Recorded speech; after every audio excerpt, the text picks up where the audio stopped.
two projects. In this video, we are going to explain about the project that is energy demand forecasting for electric vehicles using blockchain based federated learning. Before getting into the execution, first let us understand what is the project about. So, with the way electric vehicles are being adopted these days, it is completely changing the way we look at transportation. They are cleaner, they are efficient, and they are helping cut down the greenhouse gas emissions, which is big step towards greener future. But here the problem is with so many EVs on the road now, the demand for charging them has skyrocketed. And managing this growing energy demand isn't as simple as plugging them all in. It is putting a lot of pressure on the power systems, and if we don't handle it smartly, it could lead to serious inefficiencies or even disruptions in the grid. And traditional, what makes it more challenging is that EV charging patterns are all over place, completely decentralized and dynamic. Think about how different everyone's schedule and charging habits are. Traditional methods just can't keep up with this level of unpredictability. Plus, there is another layer to this, that is privacy. To predict energy demand accurately, we need data from users. But this data often includes personal details like charging locations and also habits. This raises concerns about security and also privacy. So, the real task is finding a way to predict demand accurately while also ensuring user data stays safe and private. It is tough to balance, to strike, but that's where innovative solutions comes in to solve both the problems together.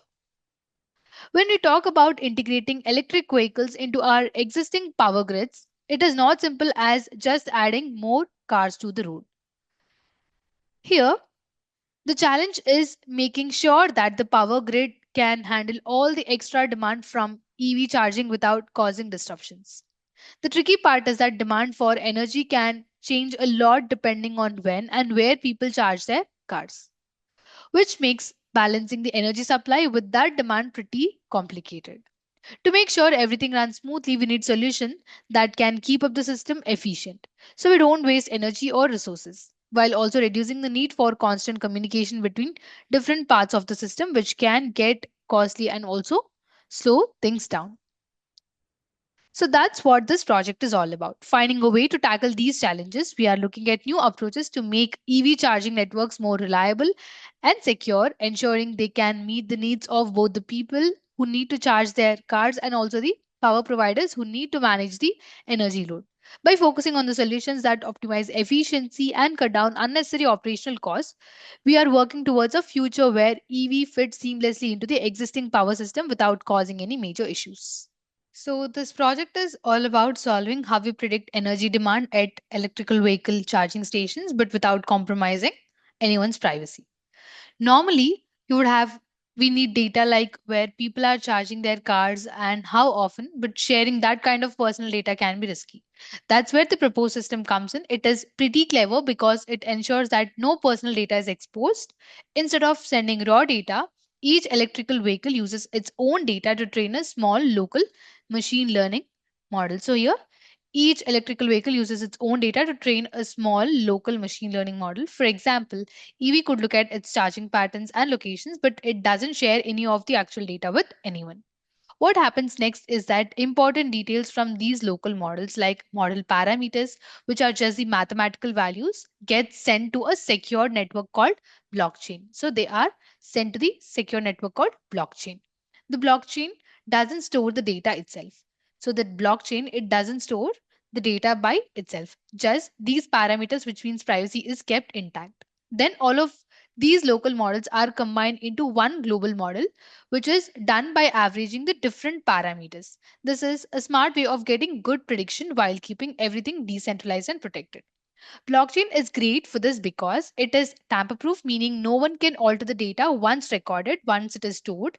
Everything is encrypted for extra security. Plus, the use of smart contracts makes sure that model parameters are stored and retrieved efficiently without any hassle. So, in the end, the system predicts energy demand accurately while still respecting users' privacy and data security. And to make the prediction of energy demand more accurate, here we are using different machine learning models that are Lasso, Ridge, Random Forest, MLP, that is multi-layer perceptron, and decision trees. These algorithms are really good at analyzing patterns in the data and to check how well they are working. We have evaluated them using standard metrics called R square, MSE, RMSE, and MAE. R square is the it shows how well the model fits the data. MSE is mean squared error, MAE is mean absolute error, and RMSE is root mean squared error.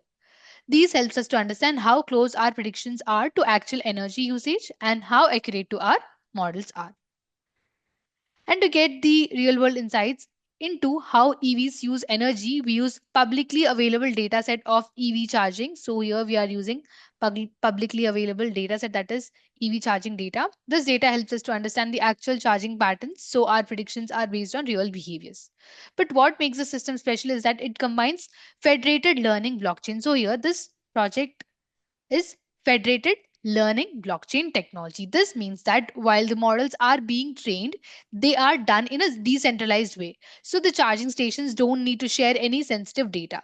Federated learning allows each station to keep its own data, and the blockchain ensures everything stays secure and private while still making accurate predictions. With this setup, charging stations can better manage their energy loads without worrying about exposing users' data. Moving on to the extension part, to further improve the accuracy of this project, we are incorporating XGBoost model, which is known for its ability to combine multiple smaller decision trees, kind of like a team of experts working together to make better predictions. In our system, we have trained it two separate XGBoost models. So here we have trained it two XGBoost separate models. Here, which we'll call local model 1 and also local model 2. Each of these models is trained on different data sets, so they have unique insights into energy demand patterns. The cool part is that instead of sharing the raw data, we keep everything secure by storing these models in the blockchain. This ensures that the sensitive data stays private while still allowing us to work with the models. Once these models once these local models are stored in the blockchain, we retrieve them and combine their knowledge. The way we do this by averaging their parameters to create a global model, which is stronger and more accurate because it learns from both models. This global model is then used to predict the energy demand on the test data. And because we are combining the best of both the models, the predictions are more reliable. On top of that, we have built front-end interface using Flash framework, which gives users a simple interactive way to test and evaluate the system. This interface includes secure authentication so users can confidently test the system while knowing their data is protected and predictions are accurate. And moving on to the implementation. To implement this project, we have followed the steps mentioned in the flow of work. So first, we have imported all the required packages and libraries into the project environment. So we have loaded NumPy, Pandas, scikit-learn, and other needed for data manipulation, model building, and blockchain integration. Then comes data exploration. Here, we load dataset containing electric vehicle charging station data, which will be used for training and testing the model. Then we narrow down the dataset to focus on the relevant charging stations, excluding any unnecessary or irrelevant data. Then comes the data pre-processing. Here, missing values in the dataset are replaced with default median values to ensure that model can handle them without errors. Then we split the data into input features and target variable. Input features like charging time, location, etc. And the target variable is energy demand that we are trying to predict. After that, irrelevant or redundant columns are removed from the dataset to streamline the data for analysis. Then comes the normalization part. Features are scaled to a common range to avoid on feature dominating others, ensuring that model training process is more efficient. Then comes the visualization part. We create various visualizations like histograms, scatter plots to understand the patterns and relationships in the data, helping in better decision making during model selection. Then comes data splitting. The data is split into training and testing sets. The training set is used to build the model, build and train the model, while testing set is used to evaluate the model performance. Coming to model building, here we choose machine learning models such as random forest, XGBoost, and others to build a predictive model that will forecast energy demand on the input features. So here we will be initiating the machine learning models. After that, the initiated model is chosen. That is, the machine learning model is trained using the training data set, allowing it to learn from the data and make predictions. Then comes the evaluation part. Here we use different metrics, that is R square, MSC, RMSC, to determine how well it predicts the energy demand. Coming to blockchain integration, here we initialize a blockchain contract is set up and connected to securely store the model's local weights. Models are nothing but here algorithms local weights. Then Then once the model is trained, its parameter weights are securely uploaded to the blockchain, ensuring the data privacy and security. After that, the local model's weights from multiple sources are aggregated into a global model by averaging the weights and creating a more accurate, robust prediction. Then global model evaluation. Here, the global model formed by combining local models is applied to the test data to make predictions, and the performance of the aggregated global model is assessed using the test data to ensure that it performs well and meets the desired accuracy. Then comes the front end part. A user interface is created using Flask framework, which allows users to interact with the system, ensuring it includes user registration and login functionality with the SQLite database to manage user data. And the user gives input as feature values, so that will be pre-processed at the backend. It will be feeded with a trained model. It will be feeded with the trained model. Finally, the predicted energy demand is displayed to the user through the front-end interface, providing them with the final result of forecasted energy load. So this is how we have implemented the project. Moving on to the algorithms used. These are the algorithms used, which is random forest, decision tree, lasso, ridge, MLP, and the extension model, XGBoost. So these algorithms are used to predict the energy demand for electrical vehicles, and these weights, these model parameters will be stored in the blockchain. Moving on to the requirements to implement this project, we need basic requirements. Coming to software, we need Python, ideally Node.js, Visual Studio Community version. And backend languages used are Python, JavaScript, Solidity. Front-end framework is Flask. Front-end languages are HTML, CSS, JavaScript, and Bootstrap 4. And hardware requirements are processor of 5 and above, RAM of 8 GB and above, and ROM of 20 GB and above. So this is the overview of the project. And now let's execute. To execute, we are supposed to open the code folder which contains source code files. So let's open that. These are the source code files in the code folder of the project. Let us understand each of them. How will they be used in this project? So here, the first folder is the dataset folder. Let us open it. This is the dataset that we have used to train the models. Let's open that. And here, this is the dataset that we have used to train the model. So let's see what are the features we have. So these are the total different features that we have, which impacts the energy demand, predicting the energy demand. So based on these features only, we will be predicting the energy demand for electrical vehicles. Let's close this. And here in this test data folder, test data file, we have the test cases that we will be using in the front end for predicting the energy demand. Let's get back. And this is a static folder. This folder consists of files related to CSS, JavaScript, Bootstrap files, which are important for the visual appeal. And this is the templates folder. This folder contains all the HTML pages used in this project. It typically includes files like index.html, about.html, etc., which represent different pages of the website. And this is the app.py file. This .py file contains the information related to front-end logic. It includes code written in Python that handles server-side operations such as processing user requests, interacting with the database, and generating dynamic content to be rendered in HTML templates. And this is the notebook file, that is notebook.ipynb file. This is the backend code. This is a Jupyter notebook file which contains a combination of code, graphs, and outputs all in one place. It allows users to write and execute code in individual cells, making it a popular choice for the data science. And this is the signup.db file. This file is a database file which is used to store the user information. So this is about the code folder. Now let us execute. So copy the path of the code folder from the address bar of the file explorer. I'm copying the path. Now open command prompt. It has been opened. Give the command cd, give the space, paste the copied path, and now click on enter. Here, if you observe, current directory is changed to the code folders path. Now compile app.py file, so give the command python space app.py, and now click on enter. This command will execute Python script and perform a runtime check for any syntax errors or logical issues.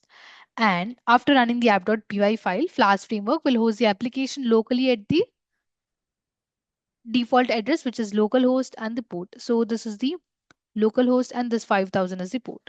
Now copy this local link provided by the Flask framework and paste it in any web browser. I'm copying the link. I prefer Google Chrome, so I will paste it in that. Paste the link here. Click on enter. So this is the web page of the project, which is displayed in the browser, and this is developed using Flask framework. So we need to sign up first. Click on sign up and give all the registration details if you are registering newly. I have already registered, so I will directly sign in. Click on sign in. And here you're supposed to provide the username and the password. So give your username and the password, click on sign in. We have signed in successfully and we are redirected to prediction page of the project. So here you can see a choose file button, right? We need to click on that for uploading the test case file. So click on that. So this is the file that we are supposed to upload. Select it, click on open. It has been loaded. Before uploading it, let's see what do we have in that file. Get back to the code folder, open the data set, open the test data. So these are the different cases that we will be uploading now. Let's see what are the parameters. So first we have is the station name. So here we have is the station name. It is the name of the electrical vehicle charging station. It helps to identify the location or specific charging unit.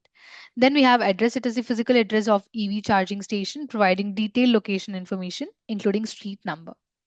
And then comes the city. This is the city where EV charging station is located. This helps us to categorize stations based on geographic regions. And then we have state province. It is the state or province where the charging station is located, helping further specify the location. Then we have zip postal code. So it is the postal code for charging stations. It can be used to pinpoint the exact area within a city or a region.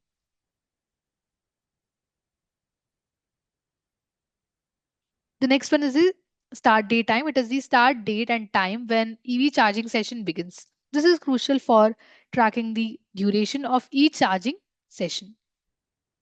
And then we have is the start time zone. So this is the time zone in which charging session is started. It helps to adjust the time data according to the local time zone.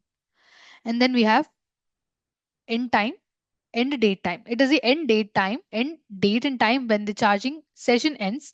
This marks the completion of charging process. And then we have is the end time, that is end time zone. So this is the time zone in which the charging session is ended. Similar to start time zone, it ensures that accurate time tracking based on local time zone. Coming to total duration. So it is the total duration of the charging sessions in hours, minutes, and seconds. It reflects how long the vehicle was plugged into the charging station. The next one we have is the charging time, that is hours, minutes, and seconds. It is the actual time spent charging the vehicle in hours, minutes, and seconds. This way, this may vary from total duration if there are delays or breaks during the session. Then we have energy in kWh, that is kilowatts. It is the amount of energy consumed during the charging session measured in kilowatts per hour. It is used to assess the energy demand for each vehicle. Then comes GHG saving. So it is the amount of greenhouse gas emission saved in kilograms by using electric vehicles instead of gasoline powered vehicles. Then we have gasoline saving gallons. It is the amount of gasoline saved measured in gallons due to the use of electric vehicle instead of conventional vehicle with an internal combustion engine. And then we have as the port type. It is the type of charging port used for the session, such as level 1, level 2, or DC fast charging. This indicates the charging speed and the type of connection required. Then we have object ID. It's a unique identifier for the charging session entry in the dataset. This ID helps to distinguish between different sessions or the records. Then we have object ID2. It is an additional identifier that is used for further tracking or categorization for linking the session to other related records or the databases. So this is about the parameters. Now let's give these test cases as inputs. Let's get back to the application. Now click on upload. Here we got the prediction. The given input, it will be pre-processed at the backend and then train model will be giving us a prediction. So here are some cases that we have given. So this is the first case that we have given. For this given case, for the first case here, we got the prediction of energy demand as 12.4789. And for the second case here, we have the prediction that 1.45. And for the third case, we have 0.00 prediction. Similarly, for all the given inputs, we got the prediction of energy demand that is required for the electrical vehicles. So now let's check with the graphs. Click on graph. So here the first graph which we have is the forecasting energy demand graph of extension model. This is the extension models forecasting energy demand graph. Here on x-axis we have number of test samples and on y-axis we have energy demand forecasting. Here red color line represents true energy demand and green color represents predicted demand. Here you can't observe red color because the extension model is performing that well that it is exactly predicting the actual values. I mean, actual values and the predicted values are almost same. That is why we are unable to see that green line. It is collided with each other.